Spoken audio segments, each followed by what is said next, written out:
The soft revolution. Why giving up is harder than starting over. I want to tell you about someone who changed my entire understanding of what it means to begin again. Her name is Lillian Tinsley, and if you've never heard of her, that's about to change. Lillian Tinsley isn't just someone who talks about transformation, she is transformation. She spent her entire life dismantling the myth that you have to have it all figured out by a certain age, that there's an expiration date on dreams, that starting over is somehow a sign of failure. Lillian has dedicated herself to helping women, especially Black women who've been carrying the weight of the world on their shoulders, understand that softness isn't weakness, that rest isn't laziness, and that choosing yourself isn't selfish. She's making the world better by giving women permission to exhale, to drop the cape, to stop performing strength and start embodying peace. And it was through my conversation with Lillian that I began to understand something profound. It's okay to start over. In fact, giving up, that's the hard part. We live in a culture that worships the straight line. You know the one. Graduate, get the job, climb the ladder, marry the person, buy the house, retire, die, preferably without making too much noise or taking up too much space along the way. But here's the thing about life. Life doesn't do straight lines.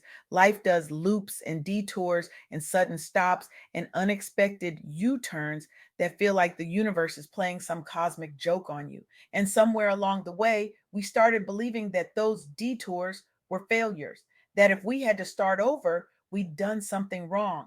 But what if I told you that starting over isn't the failure? What if the real tragedy is staying in a place that no longer serves you simply because you're afraid of what beginning again might cost? Let me tell you about Lillian Noguches. Now, Lillian was doing everything she was supposed to do: wife, mother, keeper of the home. She was checking all the boxes society handed her without asking if she even wanted to play the game. And for a while, maybe that was enough. But then something shifted. Maybe it was watching her daughters grow and realizing she wanted to model something more expansive for them. Maybe it was that persistent whisper inside that said, "There's more for you." Maybe it was both. Whatever it was, Lillian made a decision that I'm certain terrified her. In her late 30s, she entered the workforce. She stepped into real estate, an industry she knew absolutely nothing about, at an age when most people are settling into the familiar grooves of what they already know.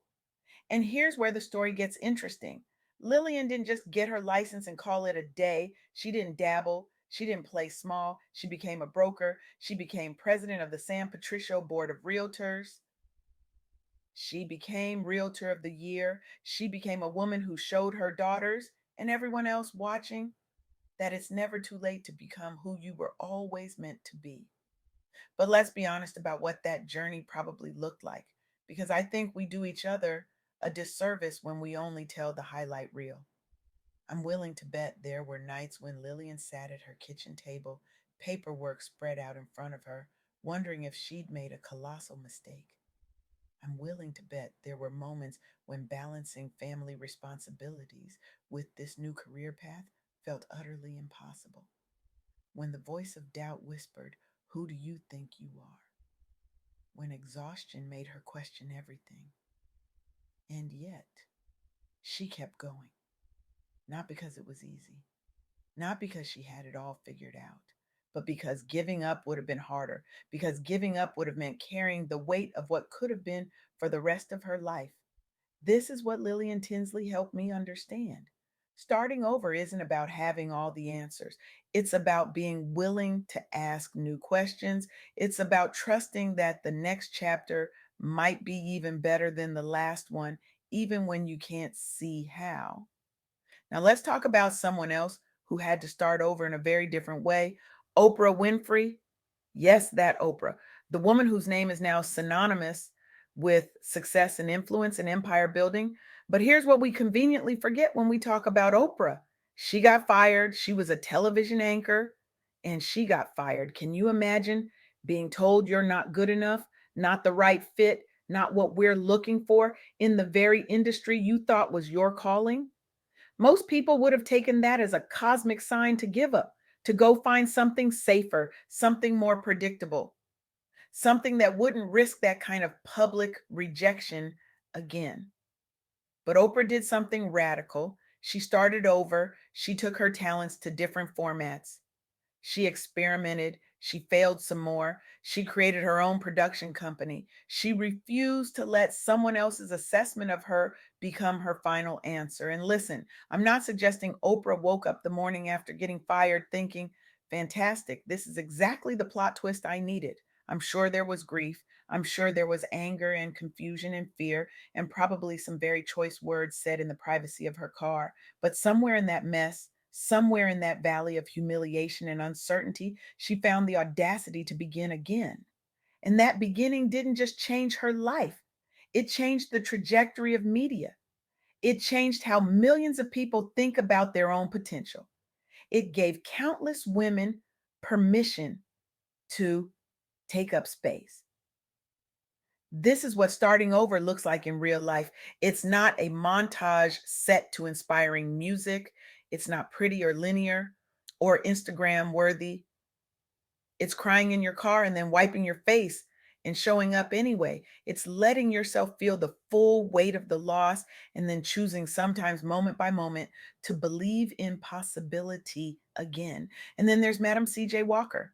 If you don't know her story, let me fix that right now. She was one of the first self-made female millionaires in America. But before her name meant anything, she was a woman facing poverty and racism and every systemic barrier designed to keep her exactly where she was. She was a Black woman in America at the turn of the 20th century. The odds were not in her favor. The world was not waiting with open arms. She could have looked at her circumstances and said, this is just how it is. This is my lot. But she didn't. She refused. She started over. She developed a line of hair care products specifically for African American women. She built a business from nothing, from less than nothing. She became not just wealthy, but a philanthropist who lifted other women as she climbed. Madam Walker understood something that most of us are still learning. Starting over isn't just about you, it's about everyone who's watching, everyone who needs to see that it's possible, everyone who's been told they can't, they shouldn't, they're too late, they're too much, they're not enough. So here's what I need you to hear. If you're in a place right now where you're thinking about starting over, whether it's a career that's been draining your soul, a relationship that's run its course, a version of yourself that you've outgrown, a dream you've been too afraid to chase, I want you to know that the fear you're feeling, that's not a stop sign. That's not evidence that you're on the wrong path. That fear is simply proof that you're about to do something that matters, something that will require you to grow, something that will ask you to become more than you currently are. And if you're in a place where you're thinking about giving up, I want you to understand something. Giving up is actually the harder choice because you'll spend the rest of your life wondering what if. You'll carry the weight of unlived potential. You'll lie awake at night thinking about the version of your life that could have been. And that, my friends, is heavier than any failure. That's heavier than any embarrassment. That's heavier than starting over 1,000 times. Starting over means you get to try again. You get to learn from what didn't work. You get to bring all the wisdom and experience and battle scars from your past into your new beginning. You're not starting from scratch, you're starting from experience. And that's a completely different thing. Here's something else that became clear through my conversation with Lillian Tinsley.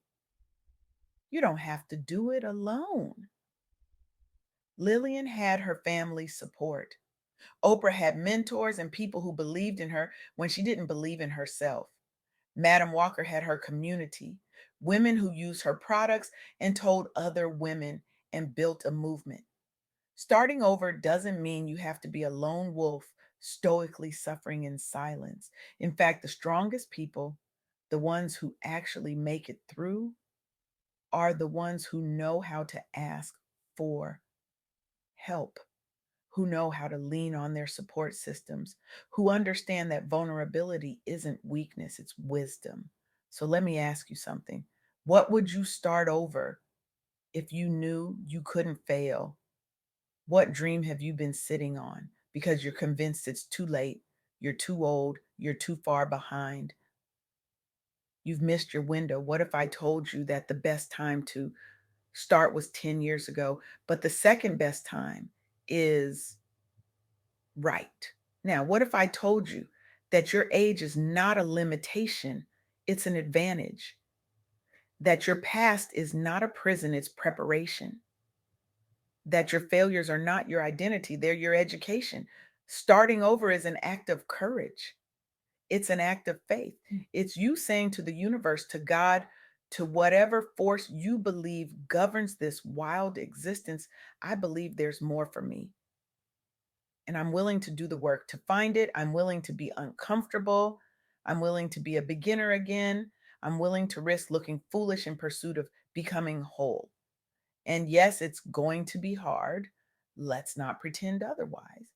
There will be days when you question everything. There will be moments when you want to crawl back to what was comfortable and familiar, even if it was killing you slowly. But comfort is overrated. Comfort is where dreams go to die. Growth happens in the discomfort. Transformation happens when you're willing to not have all the answers, when you're willing to trust the process, even when you can't see the outcome. Here's what I want you to remember. Lillian Nogues became president of the board of realtors in her late 30s. Oprah Winfrey got fired and then built a media empire that changed the world. Madam C.J. Walker faced poverty and racism and still became a millionaire who empowered an entire generation of women. These women didn't succeed because they were fearless. They succeeded because they were more afraid of giving up than they were of starting over. And here's the revolutionary part: the soft girl era that Lillian Tinsley champions isn't about being weak or passive. It's about understanding that you don't have to carry the weight of the world to prove your worth. It's about dropping the superwoman cape and realizing that rest is resistance, that boundaries are sacred, that saying no is a complete sentence, that choosing yourself isn't selfish, it's survival. That softness, true softness, requires more courage than the performance of strength ever did. So here's what I'm asking you to do right now, not tomorrow, not when you feel ready, not when the stars align or the conditions are perfect. Right now, I want you to identify one area of your life where you need to start over. Just one. Maybe it's a career that's been draining your soul for years. Maybe it's a relationship that stopped serving you long ago. Maybe it's a version of yourself that you've outgrown, but you're still clinging to out of fear. Maybe it's a dream that's been whispering your name, but you've been too terrified to answer. And then I want you to take one small step, not a giant leap, not some dramatic gesture, just one small, brave step in the direction of that new beginning. Send the email, make the phone call, sign up for the class, have the conversation, write the first page. Whatever it is, do it. Because here's what I've learned: you don't need to see the whole staircase, you just need to take the first step. And then the next one will appear, and then the next one. And before you know it, you'll look back and realize you've climbed higher than you ever thought possible. Your story isn't over. This isn't the end. This is just a new chapter. And the best part, you're the one holding the pen. You get to decide what happens next. You get to choose courage over comfort. You get to choose growth over stagnation. You get to choose the life you want instead of the life you settled for. It's okay to start over. More than okay. It's necessary. It's brave. It's the most honest thing you can do. And giving up, that's the hard part. That's the tragedy.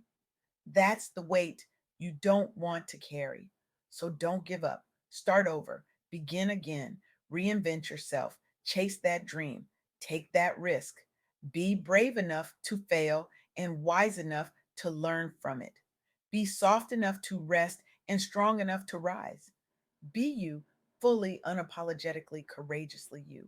Because the world doesn't need another person playing small. The world needs you at your fullest, living in your soft girl era, whatever that means for you. Rested, boundaried, whole, free. Now go, start over. The life you're meant to live is waiting.